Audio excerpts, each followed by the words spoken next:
My brother and I worked for my father in construction along with Arnold. And we had time off in the winter a bit, so we had a cousin. It turned out to be Wes, who curled with us later as lead, his brother. Sitting in the pub one night, we're having a beer, he said, we should get a curling team together. We formed a team, and I played lead, and my older cousin, Wes's brother, Skip and Arnold and Sam played their positions, second and third. And the first year we played, we only got about 17 games because we had natural ice. And then my cousin left in the Navy. He was posted to BC, and I asked him if I could skip. I had no experience, but I sort of liked the spot. And my brother keeps saying, well, Ernie doesn't want to sweep hard, so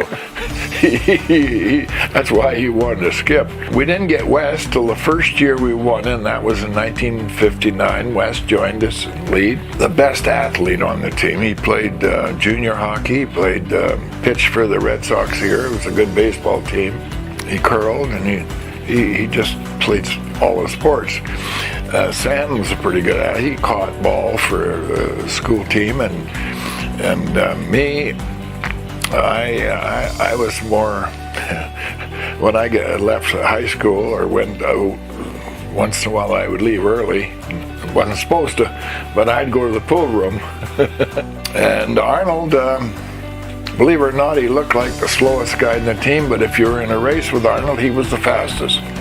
Because everybody got a kick out of him, but we decided early in our thing that we were going to go out there and enjoy the game, and whatever happened. But we started getting pretty good, and everybody started saying, you know, you guys are pretty good. Wes played on our first 3 Canadian Championship and World Championship teams. But what happened to Wes? He had to have a back operation.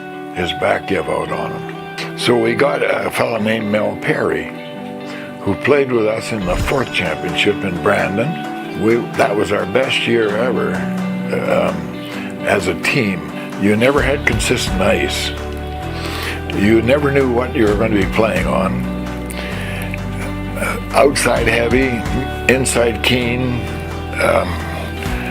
different weight from one end to the other, like going one way and going back. Broom straw you had to contend with.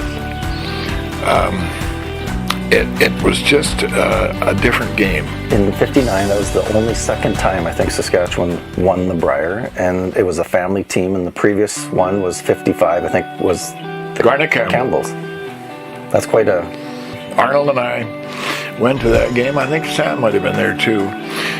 And watched Garnet beat a guy named Forsyth in the final, from Manitoba he was from, in the final for the Brier, and he had to make his last shot, and he did. And they were sort of people that we looked up to in the curling world and heroes. And when Garnet lost a couple of times to Baldwin, and that used to upset me immensely that Garnet and his team lost, because they were great people and nice, and you had to admire their curling ability, but also them as people. They were just good people.